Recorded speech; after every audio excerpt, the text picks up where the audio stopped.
체오프 단편선 두 번째 이야기, 공포, 한 친구의 이야기. 드미트리 페트로비치실리는 대학과정을 마치고 페트르부르크에서 근무하다가 30살에 직장을 버리고 농장을 경영하기 시작했다. 농장은 그런대로 잘 굴러갔지만 아무래도 그에게 어울리지 않았으므로 나는 그가 다시 페트르부르크로 돌아오기를 바랐다. 햇볕에 그을리고 먼지를 뽀얗게 뒤집어 쓴 그는 일 때문에 녹초가 된 모습으로 정문이나 현관에서 나를 맞았으며 그 다음에는 저녁 식탁에서 졸음과 투정을 벌이다가 아내에게 어린애처럼 이끌려 잠자리로 들어가곤 했다. 이따금 그가 졸음을 이겨내고 부드럽고 경건한 마치 기도하는 듯한 목소리로 자신의 훌륭한 사상들을 펼쳐 보이기 시작할 때면 나는 그에게서 경영자나 농장주가 아닌 지친 남자의 모습을 볼 뿐이었다. 내가 보기에 그에게 필요한 것은 결코 농장의 성공이 아니었다. 그는 다만 하루가 무사히 가기를 바랄 따름이었던 것이다. 나는 그의 농장에서 지내는 것을 좋아해서 한 번 가면 2, 3일 정도 묵곤 했다. 나는 그의 집과 정원을, 넓은 가수원과 개울을, 그리고 다소 나른하고 현학적이지만 그 사람 자체를 좋아했다고 말하기는 좀 어려운데 그건 아직까지도 당시의 내 감정을 정확히 해명할 수가 없었기 때문이다. 그는 똑똑하고 친절하고 흥미로웠으며 또한 진실한 사람이었다. 그러나 그가 자신의 내밀한 속마음을 털어놓으며 우리의 관계를 진정한 우정이라고 말했을 때 내가 왠지 꺼림칙하고 부담스러워했던 기억이 생생하다. 나에 대한 그의 호감 속에는 무언가 거북한 압력이 담겨 있었기 때문에 나로서는 그냥 평범한 친구 사이로 지내기를 원했던 것이다. 문제의 핵심은 그의 아내 마리아 세르게의 예브나가 너무나도 내 마음에 들었다는 점에 있었다. 그녀와 정말로 사랑에 빠진 것은 아니었지만 나는 그녀의 얼굴과 눈, 목소리와 걸음걸이를 좋아했으며 한동안 못 보면 그녀가 그리워졌다. 당시의 나의 공상 속에서 이 젊고 아름답고 우아한 여성만큼 생생하게 떠오르는 얼굴은 없었다. 그녀에 대해서 나는 어떤 흑심도 기대도 품고 있지 않았다. 그러나 왠지 우리가 단둘이 있을 때면 나를 친구로 생각한다던 그 남편의 말이 항상 떠올랐고 그러다 보면 거북한 느낌이 드는 것이었다. 그녀가 피아노 앞에 앉아서 내가 좋아하는 곡을 연주하거나 나에게 무언가 재미있는 이야기를 해주면 나는 즐겁게 들었지만 그와 동시에 내 머릿속에는 그녀가 자신의 남편을 사랑하고 있으며 그 남편은 나의 친구이고 그녀 또한 나를 남편의 친구로 여긴다는 생각이 비집고 들어왔다. 그러다 보면 나는 기분을 잡쳐서 시무룩해지고 답답해지고 따분해지는 것이었다. 나의 이런 변화를 눈치채면 그녀는 별 생각 없이 이렇게 말하곤 했다. 친구가 없으니까 지루하신 거군요. 들판에 사람을 보내서 그 일을 불러야겠네요. 그리고 드미트리 페트로비치가 오면 그녀는 이렇게 말했다. 자, 이제 친구가 왔네요. 좋으시겠어요. 이런 식으로 1년 반이 흘러갔다. 어느 7월의 일요일, 나와 드미트리 페트로비치는 소일거리 삼아 클로시노라는 큰 마을로 저녁 창거리를 사러 갔다. 우리가 가게들을 둘러보는 사이에 해가 지고 저녁이 되었다. 그날 저녁을 아마도 나는 평생 잊지 못할 것이다. 우리는 비누처럼 생긴 치즈와 돌처럼 딱딱하고 타른 냄새가 나는 소시지를 산 다음 맥주가 있는지 알아보려고 선술집으로 향했다. 마부는 말의 편자를 갈기 위해 대장간에 가야 했으므로 우리는 그에게 교회 옆에서 기다리겠다고 말했다. 그런데 우리가 산 물건들에게 관의 이야기를 하고 웃음을 터뜨리며 걸어가는 동안 마치 탐정처럼 은밀한 태도로 묵묵히 우리 뒤를 밟는 사람이 있었다. 그것은 우리 군에서 40명의 순교자라는 꽤나 이상한 별명으로 통하는 남자였다. 40명의 순교자는 다름 아닌 가브릴라 세베로프 혹은 줄여서 가브리오 슈카로서 한동안 나의 하인으로 있다가 술버릇 때문에 쫓겨난 자였다. 그는 드미트리 페트로비치의 집에서도 일한 적이 있는데 거기서도 똑같은 죄로 쫓겨난 것이다. 그는 지독한 술꾼이었으며 그의 운명 자체가 그 사람 자신처럼 온통 술과 방탕에 절어 있었다. 그의 아버지는 신부였고 어머니는 귀족이었으므로 그는 출신상으로 보면 특권층에 속했다. 하지만 그의 헬쓱하고 비굴하고 땀에 절은 얼굴과 벌써 새어가는 붉은 수염, 그리고 너덜너덜한 저고리와 바지 밖으로 비어져 나온 셔츠를 보느라면 세상에서 흔히 말하는 특권층의 흔적이라고는 도무지 찾아볼 수 없었다. 그는 교육받은 인간임을 자처하면서도 자신은 신학교를 다니다가 담배를 피운 일 때문에 퇴학당했노라고 말하곤 했다. 나중에는 주교청 직속 성가대에서 노래를 했으며 수도원에서도 2년 정도 살다가 쫓겨났는데 이번에는 흡연이 아니라 나약함 때문이었다는 것이다. 그는 2개의 줄을 도보로 편력하면서 교회 감독국이며 이런저런 관청들의 청원서를 제출했고 4번이나 재판정에 서기도 했다고 한다. 그러다 결국 우리 군에 눌러 앉아 하인, 산지기, 사냥 깨지기, 교위의 수의 노릇을 닥치는 대로 하다가 바람난 갑오 요리서와 결혼했으며 마침내 밑바닥 인생으로 전락해서 흙탕물과 쓰레기를 벗삼아 지내고 있었다. 때문에 이제는 그가 자신이 고상한 출신의 내력을 늘어놓을 때면 무슨 전설을 절하는 것처럼 스스로도 반신반의할 정도였다. 이 이야기를 할 당시에 그는 수의사나 사냥꾼을 사칭하면서 거처도 없이 떠돌아다니고 있었고 그의 아내는 종적도 없이 사라진 상태였다. 선술집을 나온 우리는 교회로 가서 현관에 앉아 마부를 기다렸다. 40명의 순교자는 멀찌감치 서서 입에다 손을 대고 있었는데 그것은 기침이 날 때 거기에다 예의 바르게 하겠다는 신용처럼 보였다. 날은 벌써 어두워졌다. 저녁 공기에 눅눅한 냄새가 짙게 풍겨왔고 달이 막 떠오르고 있었다. 별이 보이는 청명한 하늘에는 단 2조각의 구름이 바로 우리 머리 위에 있었다. 하나는 컸고 하나는 그보다 좀 작아서 마치 외로운 모자처럼 보이는 2구름은 저녁 노을이 사라져가는 서쪽을 향해 사이좋게 흘러가고 있었다. 멋진 날씨야. 드미트리 페트로비치가 말했다. 정말 대단하죠? 40명의 순교자가 맞장구를 치면서 입을 손으로 가리며 예의 바르게 기침을 했다. 저 드미트리 페트로비치, 이곳에는 어쩐 일로 오시게 되었는지요? 그는 우리 대화에 끼어들고 싶은 듯 간사하게 물었다. 실리는 대꾸하지 않았다. 40명의 순교자는 깊은 한숨을 내쉬더니 우리 쪽을 보지 않고 조용히 말했다. 저는 오로지 한 가지 원인 때문에 고통을 받고 있죠. 그게 무엇인지는 하나님께 여쭤봐야 할 일이지만 말입니다. 물론 저는 아무짝에도 쓸모없는 페인이죠. 하지만 믿어주세요. 저는 빵 한 조각도 없는 처지입니다. 개보다도 못하지요. 용서하십시오. 드미트리 페트로비치. 실리는 듣고 있지 않았다. 그는 감아진 주먹에 머리를 기댄 채 뭔가를 생각하고 있었다. 교회는 큰 길 끝에 높은 강도 위에 서 있었기 때문에 울타리 너머로 강물과 강 건너편에 낮은 목초지가 보였으며 거기에서 모닥불 하나가 진홍색으로 불타고 있었다. 모닥불 주위로 사람들과 말의 검은 그림자가 어른거리고 있었다. 모닥불 너머로도 불빛이 보였는데 작은 마을인 모양이었다. 거기서 사람들이 노래를 부르고 있었다. 강 위로 그리고 목처지 위로 안개가 피어올랐다. 우유처럼 희고 짙은 가느다란 안개 기둥이 물 위에 비친 별빛을 덮는가 하면 버드나무 가지에 매달리기도 하면서 강의를 배회하고 있었다. 안개 기둥들은 시시각각 모습을 바꾸었다.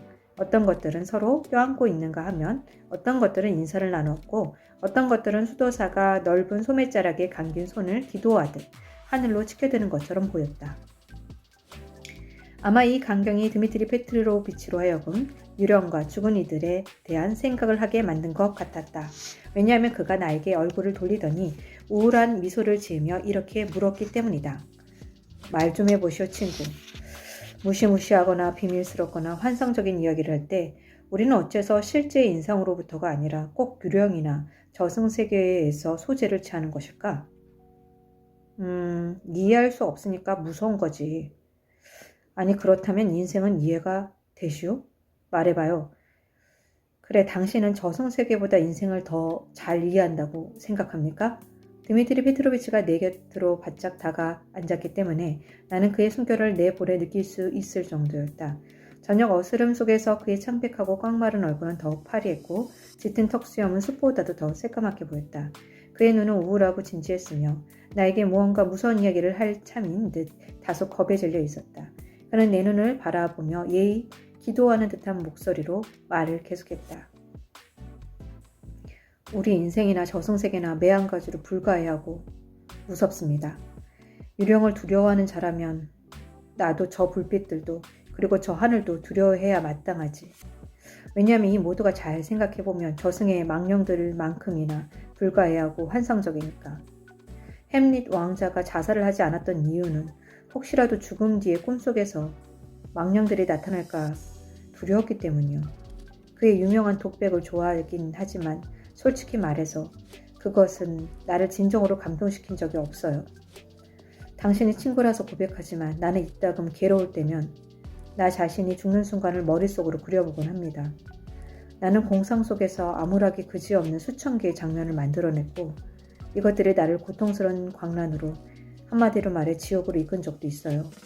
하지만 단언컨대 그것이 현실보다 더 무섭지는 않았어요. 유령이 무서운 건 사실이지만 그러나 현실도 무섭습니다. 친구, 나는 삶을 이해하지 못할 뿐 아니라 두려워해요. 어쩌면 나는 환자이거나 어딘가 잘못된 인간인지도 모르지. 정상적이고 건강한 인간은 자기가 보고 듣는 모든 것을 어느 정도 이해한다고 여길 테니까. 하지만 나는 이 어느 정도라는 느낌을 잃어버린 채 하루하루 공포에 중독되고 있어요. 광장 공포라는 병이 있지만 나의 병은 삶에 대한 공포지요. 풀밭에 누워서 어제 막 태어나서 아무것도 모르는 작은 딱정벌레를 한참 동안 보고 있으면 그 벌레의 삶이 끔찍한 일로 가득 찬 것 같고 그 미물에서 나 자신의 모습을 발견합니다. 정확히 뭐가 무서운 겁니까? 내가 물었다. 모든 것이 무서워요. 나는 천성이 심오한 인간이 못 되는지라 저승세계니 인류의 운명이니 하는 문제는 별로 흥미가 없어요. 똥구름 잡는 일에는 도무지 소질이 없다는 얘기입니다. 내가 가장 무서워하는 것은 진부함이에요. 왜냐하면 우리들 중 어느 누구도 거기서 벗어날 수 없기 때문이죠. 내 행동들 중에서 무엇이 진실이고 무엇이 거짓인지 가려낼 능력이 없다는 사실을 나를 전율하게 만들어요. 생활 환경과 교육이 나를 견고한 거짓의 울타리 안에 가두어 놓았다는 걸 나는 압니다. 내 일생은 자신과 타인을 감쪽같이 속이기 위한 나날의 궁리 속에서 흘러갔다고 해도 과언이 아니죠. 나는 죽는 순간까지 이런 거짓에서 벗어날 수 없다는 생각 때문에 무섭습니다. 오늘 나는 무엇인가를 하지만 내일이면 벌써 내가 왜 그 일을 했는지 이해할 수 없게 돼요. 페테르부르크에서 직장 생활을 시작했다가 나는 겁을 먹고 이리로 왔죠. 그래서 농장 경영에 손을 댔지만 역시 겁이 납니다. 내 생각에 우리는 아는 것이 거의 없어요. 그렇기 때문에 매일 실수를 저지르고 옳지 못한 짓을 하며 서로 비방하고 남의 일을 끼어드는 겁니다. 사는데 방해만 되는 불필요하고 시시한 짓거리들에 우리는 자신의 힘을 소진합니다. 이것이 무섭습니다. 왜냐하면 이 모든 일이 무엇을 위해서, 누구를 위해서 필요한 것인지 나는 이해할 수 없으니까요. 친구, 나는 사람들을 이해하지 못할 뿐더러 두렵습니다. 나는 농부들 보기가 두려워요. 무슨 대단하고 고상한 목적이 있기에 저들은 괴로워하는지, 저들은 무엇을 위해서 사는지 나는 모르겠어요. 만약 인생의 목적이 쾌락에 있다면 저들은 불필요한 여분의 인간들입니다.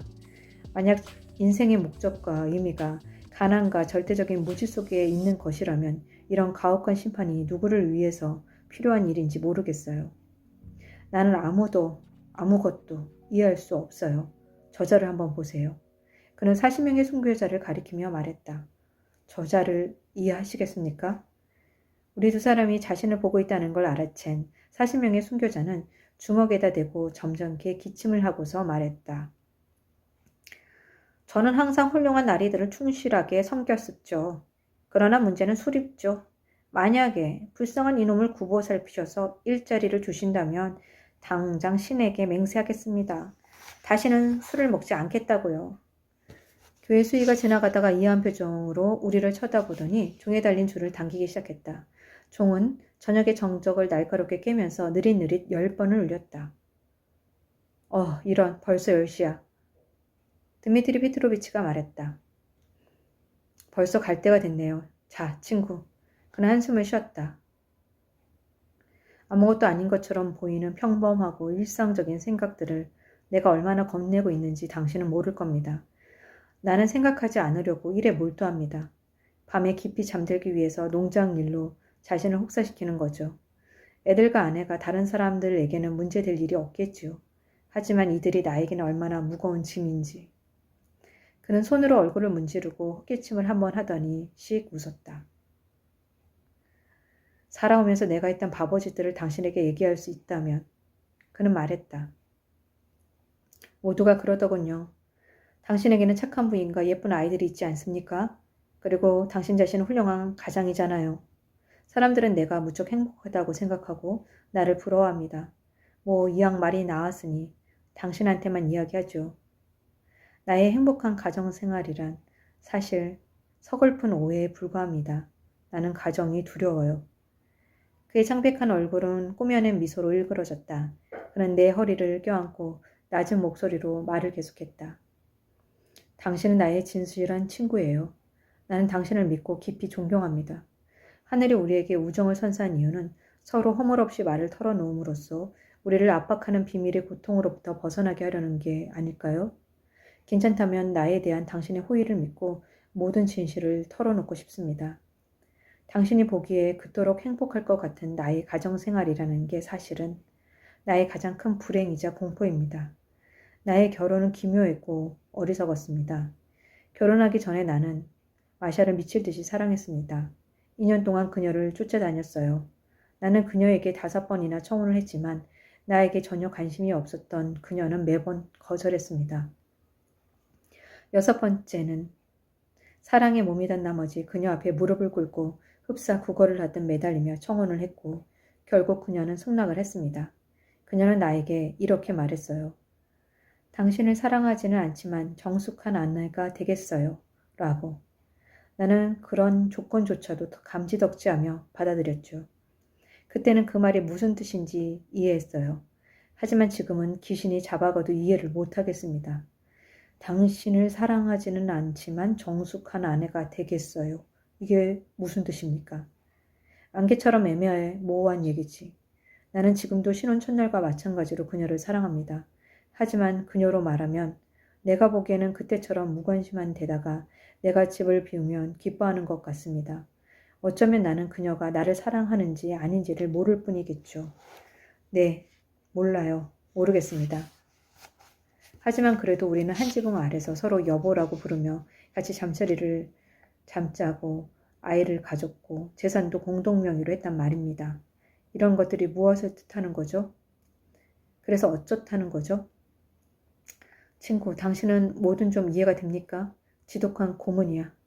우리 관계에 관한 그 무엇도 내가 이해하지 못한다는 것. 바로 그 점 때문에 나는 그녀를 증오하고 나 자신을 증오하고 우리 둘 다를 증오합니다. 내 머릿속은 온통 뒤죽박죽이에요. 나는 이렇게 스스로를 괴롭히면서 바보가 되어가는데 그녀는 마치 약을 올리기라도 하는 듯이 날이 갈수록 예뻐지고 우아해진단 말이죠. 그녀의 머릿결은 눈부시고 그 미소로 치면 어떤 여자도 못 따라오지요. 나는 그녀를 사랑합니다. 또한 내가 절망적인 사랑을 하고 있다는 것도 압니다. 벌써 2명의 자식을 낳아준 여자를 절망적으로 사랑하다니. 그런 이해가 가겠습니까? 무서운 일 아닌가요? 그래 이것이 유령보다 덜 무서운가요? 그는 한참을 더 이야기할 기분인 듯 했지만 다행히도 그때 마부의 소리가 들렸다. 말이 준비된 것이다.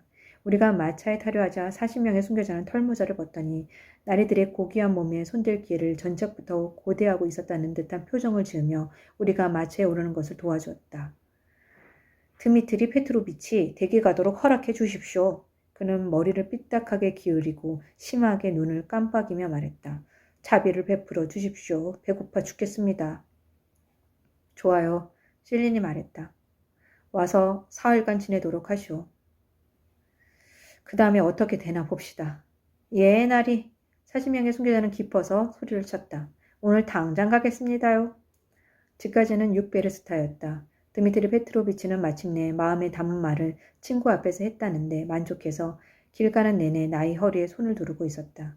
이미 슬픔이나 불안이 가신 즐거운 목소리로 집안일이 순조롭게 풀리면 자기는 페트르부르크에 돌아가서 공부를 시작할 작정이라고 말했다. 또 그는 수많은 재능 있는 젊은이들을 시골로 내몰았던 한때의 풍조는 서글픈 일이라고 말했다. 그는 이어서 러시아의 호밀이나 밀은 지천이지만 지성이는 좀처럼 드물다. 재능 있는 건전한 젊은이들은 학문과 예술과 정치에 종사해야 하며 다른 일을 한다는 것은 분별 없는 짓이다. 라는 등의 의견들을 진지하게 펼치다가 문득 내일 아침에 일찍 헤어지게 되어서 섭섭하다고 말했다. 그는 목재 경매장에 가봐야 한다는 것이었다. 나는 남을 속이는 것 같은 기분이 들어서 찜찜하고 우울했다. 그러나 한편으로는 반가운 느낌도 들었다. 나는 떠오르는 거대한 자줏빛 달을 바라보면서 키가 크고 날씬한 금발의 그녀, 파리한 얼굴에 항상 옷을 곱게 차려입고 머스크 향 같은 독특한 냄새를 풍기는 그녀를 떠올렸다. 그러면서 그녀가 자신의 남편을 사랑하지 않는다는 사실을 생각하니 어쩐지 들뜬 기분이 되었다. 우리는 집으로 돌아서 저녁 식탁에 앉았다. 마리아 세르게예브나가 미소를 지며 우리가 사온 음식들을 내오는 동안 나는 그녀가 정말로 눈부신 머릿결과 어떤 여자와도 비교할 수 없는 미소를 갖고 있다는 사실을 새삼 깨달았다. 나는 그녀를 천천히 바라보면서 그녀의 동작과 시선 속에서 그녀가 남편을 사랑하지 않는다는 사실이 드러나는지 확인하고 싶었다. 그러고 보니 정말 그런 것처럼 여겨졌다. 드미트리 페트로비치는 얼마 못 돼서 졸음과 싸움을 시작했다. 그는 식사 후 10분 정도 우리 함께 앉아 있다가 이렇게 말했다. 여러분은 편한 대로 쉬세요. 나는 내일 새벽 3시에 일어나야 되기 때문에 먼저 자리에 뜨겠습니다. 그는 아내에게 부드럽게 입을 맞춘 뒤에 감사해야 하듯 내 손에 힘껏 쥐면서 다음 주에도 꼭 오겠다는 나의 약속을 받아냈다. 그리고 내일 늦잠을 자지 않기 위해 그는 바깥으로 잠을 자러 나갔다. 마리아 세르게베는 페트로부르크식으로 늦게 잠자리에 드는 버릇이 있는데 이 사실은 왠지 나를 기쁘게 했다. 어쩌죠? 우리 둘만 남겨지자 나는 그렇게 말문을 열었다. 그러면 어떤 곡이든 좀 염주해 주시겠습니까? 음악을 듣고 싶었던 건 아니지만 나는 어떻게 대화를 시작할지 몰랐던 것이다. 그녀는 피아노 앞에 앉아서 연주를 시작했는데 어떤 곡이었는지는 기억이 나지 않는다. 나는 옆에 앉아 그녀의 하얗고 통통한 손을 바라보며 그녀의 차갑고 무관심한 얼굴 속에서 무언가 읽어내려 있었다. 그러나 그때 그녀가 어쩐 일인지 미소를 지으며 나를 흘낏 바라보았다. 친구가 없어서 따분하시죠? 그녀가 말했다. 나는 웃었다. 우정을 위해서라면 한 달에 한 번 여기에 오는 걸로 충분하겠죠. 하지만 나는 일주일이 멀다 하고 오지 않습니까? 이 말을 하고 일어서서 나는 초조하게 방안을 왔다 갔다 했다. 그녀 또한 일어나서 벽난로 쪽으로 갔다. 무슨 뜻으로 하시는 말씀이죠? 그녀는 그 커다랗고 초롱초롱한 눈을 들어 나를 보며 물었다. 나는 아무 대답도 하지 않았다. 그건 사실이 아니에요. 잠깐 생각해 보더니 그녀는 말을 계속했다. 당신은 오직 드미트리 페트로비치 때문에 여기 오시는 거예요. 저도 반갑죠. 요즘 시대에 그런 친구는 보기 드무니까요. 저런.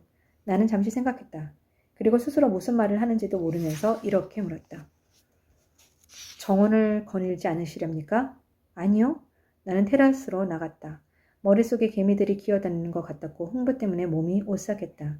나는 벌써부터 우리 대화가 사소한 내용이 될 것이며 서로 아무런 특별한 말도 못하게 되리라는 것을 확신하고 있었다. 그러나 동시에 내가 차마 꿈도 꾸지 못했던 일이 바로 오늘 밤에 일어나야만 한다는 것도 확신하고 있었다. 반드시 오늘 밤이어야 한다. 아니면 영원히 불가능할 것이다. 정말 좋은 날씨야. 나는 큰 소리로 말했다. 나에게는 전혀 상관없어요. 그녀의 대답이 들려왔다. 나는 응접실로 들어갔다. 마리아 세르게예브나는 아까처럼 벽난로 옆에 서서 뒷짐을 지고 그를 외면한 채 뭔가를 생각하고 있었다. 어째서 전혀 상관이 없지요? 내가 물었다. 왜냐하면 따분하니까요. 당신은 당신 친구가 없을 때만 따분하시겠죠? 하지만 나는 언제나 따분해요. 하기야, 당신에게는 흥미없는 일일 테죠. 나는 피아노 앞에 앉아서 음정 몇 개를 치며 그녀의 다음 말을 기다렸다. 제발 그렇게 격식 차리지 마세요. 그녀는 성난 눈으로 나를 노려보았다. 화가 나서 금방 울음을 터뜨릴 기세였다. 주무시고 싶으면 가서 주무세요. 당신이 드미트리 페트로비치의 친구이기 때문에 그 아내까지 보살펴야 할 의무는 없죠. 패기치고 싶지 않아요. 제발 가세요. 물론 나는 가지 않았다. 그녀는 테라스로 나가버렸고 나는 응접실에 홀로 남아서 5분가량 악보를 넘기고 있었다. 그러다가 나도 밖으로 나갔다. 우리는 커튼 때문에 드리워진 그늘 속에 나란히 서 있었다. 발밑에 계단에는 달빛이 뿌려져 있었고 나무들의 검은 그늘이 화단 위에 그리고 오솔길의 금빛 모래 위에 드리워져 있었다. 저도 내일 가야겠습니다. 나는 말했다. 물론이죠. 남편이 집에 없는데 여기 남아 계실 줄 없죠. 이어서 그녀는 비웃듯이 말했다. 저와 사랑에 빠지면 당신이 얼마나 불행해질지 상상이 가네요. 두고 봐요. 언젠가 당신 목에 매달릴 테니까. 당신이 놀라서 도망치는 꼴을 보게 되겠죠? 재미있을 거야. 그녀의 목소리와 창백한 얼굴은 분노를 담고 있었지만 그 눈은 부드럽고 열정적인 사랑으로 가득 차 있었다. 이미 나는 이 아름다운 존재를 나의 소유물처럼 바라보고 있었다. 그리고 그때 처음으로 나는 그녀가 지금껏 본 적이 없는 찬란한 황급빛 눈썹을 가졌다는 걸 깨달았다. 지금 그녀를 품에 안고 애무하고 그 눈부신 머릿결을 쓰다듬을 수 있다고 상상하니 갑자기 너무 꿈만 같아서 나는 미소를 지으며 눈을 감았다. 그러고 보니 너무 늦었네요. 편히 주무세요. 그녀는 말했다. 저는 편히 자고 싶지 않은걸요. 그녀의 뒤를 따라 응접실로 들어가면서 나는 웃으며 말했다. 만약 편히 자게 된다면 나는 오늘 밤을 저주할 겁니다. 그녀와 악수를 하고 문까지 바래다 주면서 나는 그녀가 나를 이해하고 기뻐한다는 것을 그 얼굴 속에서 알았다. 나 또한 그녀를 이해하고 있었다. 나는 내 방으로 갔다. 테이블 위에 책 옆에 드미트리 페트로비치의 모자가 놓여 있었고 그것은 나에게 그의 우정을 상기시켜 주었다. 나는 단장을 들고 정원으로 나갔다. 거기에는 벌써 안개가 피어올랐다. 아까 강에서 보았던 그 키 크고 홀쭉한 망령들이 나무와 덤불 사이에 배회하며 그들을 감싸고 있었다. 이들과 이야기할 수 없다는 건 얼마나 안타까운 일인가. 평소와 다르게 투명한 공기 속에서 잎사귀 한 입 한 입, 이슬방울 하나하나가 뚜렷하게 구별되어 보였다. 그 모두가 몽롱한 정적 속에서 나에게 미소 짓고 있었다. 초록색 벤치를 지나다가 나는 셰익스피어의 연극의 한 구절을 떠올렸다. 달빛은 여기 벤치 위에서 저토록 달콤하게 잠들었구나. 정원에는 작은 언덕이 있었다. 나는 그리로 올라가 앉았다. 황홀한 느낌이 나를 사로잡았다. 나는 이제 내가 그녀의 풍만한 육체를 꼭 껴안고 황급빛 눈선에 입 맞추게 되리란 것을 알고 있었다. 그런데도 그것을 믿고 싶지 않았으며 스스로를 학대하고픈 심정이었다. 그녀가 나를 별로 애타게 만들지도 않고 그처럼 쉽게 무너진 것이 안타까웠다. 그때 뜻밖에도 무거운 발소리가 들렸다. 오솔길에 준키의 남자 모습이 보였고 나는 곧 그가 40명의 순교자라는 것을 알아보았다. 그는 벤치에 앉아서 깊은 한숨을 쉬더니 성호를 3번 긋고 거기에 누웠다. 잠시 후에 그는 일어나서 다른 쪽으로 몸을 눕혔다. 모기들과 밤의 습기가 잠을 방해한 것이었다. 아, 인생이여, 그는 말했다. 불행하고 고달픈 인생이여. 그의 가늘고 굽은 몸통을 보며 그리고 거칠게 코 고는 소리를 들으며 나는 오늘 들은 또 하나의 불행하고 고달픈 인생이 생각났다. 그러자 자신의 행운이 끔찍하고 무서워졌다. 나는 언덕을 내려와서 집으로 돌아왔다. 그는 삶이 무섭다고 말했지. 나는 생각했다. 그렇다면 삶에 대해 격식을 차리지 말라고. 삶이 나를 짓누르기 전에 내가 먼저 삶을 부숴버려. 삶으로부터 취할 수 있는 모든 것을 취하란 말이야. 테라스에는 마리아 세르게베네가 서 있었다. 나는 말없이 그녀를 껴안고 탐욕스럽게 입을 맞추기 시작했다. 그녀의 눈썹에 볼에 목에. 내 방에서 그녀는 말했다. 자신은 벌써 오래전부터 1년도 넘게 나를 사랑하고 있었다고. 그녀는 나에 대한 사랑을 맹세하며 울었다. 그리고 자기를 데려가 달라고 간청했다. 나는 몇 번이고 그녀를 창가에 데려가서 달빛에 그녀의 얼굴을 비춰보았다. 그러면 그녀는 마치 아름다운 꿈처럼 보였고 그때마다 나는 이것이 현실이라는 걸 확인하기 위해서 그녀를 다급하게 힘껏 껴안곤 했다. 벌써 오랫동안 나는 그런 황홀한 느낌을 잊고 살았던 것이다. 그러나 한편 마음속 멀고 깊은 심연 속에서 나는 그 어떤 거북한 느낌과 함께 불안감을 느끼고 있었다. 나에 대한 그녀의 사랑 속에는 드미트리 페트로비치의 우정과 마찬가지로 거북하고 부담스러운 무엇인가가 있었던 것이다. 이것은 눈물과 맹세를 담고 있는 심각한 사랑이다. 하지만 나는 결코 심각한 것을 원하지 않았다. 눈물도 맹세도 미래에 대한 이야기도 이 달빛 어린 밤이 우리 삶 속에서 밝은 유성처럼 타올랐다가 그대로 콱 꺼져버렸으며 3시 정각에 그녀는 내 방을 나섰고 나는 문과에서 눈으로 그녀의 뒷모습을 쫓았다. 그런데 복도 끝에서 갑자기 드미트리 페트로비치가 나타났다. 그와 마주치자 그녀는 흠칫 몸을 떨며 길을 내주었는데 그러는 그녀의 온몸은 그에 대한 혐오감을 노골적으로 드러내고 있었다. 그는 이상한 미소를 짓더니 기침을 하고 내 방으로 들어왔다. 어제 깜빡 잊고 당신 방에 모자를 놔두고 가서. 그는 나를 보지 않고 말했다. 그는 모자를 찾아서 두 손으로 머리에 쓴 다음 내 당황한 얼굴과 구두를 보더니 평소에 그답지 않은 뭔가 묘하고 쉰 목소리로 이렇게 말했다. 나는 아마 태어나면서부터 아무것도 이해하지 못할 놈이었던 모양입니다. 당신이 무언가를 이해한다면 그렇다면 당신에게 축하를 드리죠. 내 눈에는 사방이 껌껌해 보여요. 그는 기침을 하며 나갔다. 나는 창문을 통해 그가 마구간 옆에서 직접 말들에게 마구를 채우는 것을 보았다. 그의 손은 떨리고 있었다. 그는 서둘러 채비를 하면서 집 쪽을 몇 번이나 돌아보았다. 필경 그는 두려워하고 있었을 것이다. 그러고 나서 그는 가기가 무서운 듯 이상한 표정으로 마차에 올라앉더니 말에게 채찍을 휘둘렀다. 얼마 뒤에 나도 밖으로 나갔다. 이미 해가 솟아서 어제의 안개는 덤불과 언덕을 따라 수줍은 듯 낮게 깔려 있었다. 벌써 어디선가 한 장 걸친 40명의 순거자가 마보석에 앉아서 주정을 하고 있었다. 나는 자유로운 사람이야. 그는 말들에게 소리쳤다. 어이 친구들아, 나는 번듯한 가문 출신이라고 알긴 하나? 내 머릿속을 떠나지 않던 드미트리 페트로비치의 공포는 나에게도 옮겨졌다. 오늘 벌어진 일을 생각했지만 아무것도 이해할 수 없었다. 나는 가을 까마귀들을 바라보았다. 그러자 이들이 날아다닌다는 사실이 이상하고 두렵게 느껴졌다. 나는 왜 그런 짓을 했을까? 나는 자괴감을 느끼며 스스로에게 물었다. 어째서 꼭 이런 식으로 끝나게 되었을까? 다른 방식은 없었나? 그녀는 무엇 때문에 나를 심각하게 사랑해야만 했고 그는 왜 모자를 가지러 내 방에 나타나야만 했을까? 그런데 모자가 여기서 무슨 상관이 있는가? 그날 나는 페트로부르크를 떠났다. 그리고 그 이후로 다시 드미트리 페트로비치와 그의 아내를 만나지 않았다. 사람들 말로는 그들이 지금도 함께 살고 있다고 한다.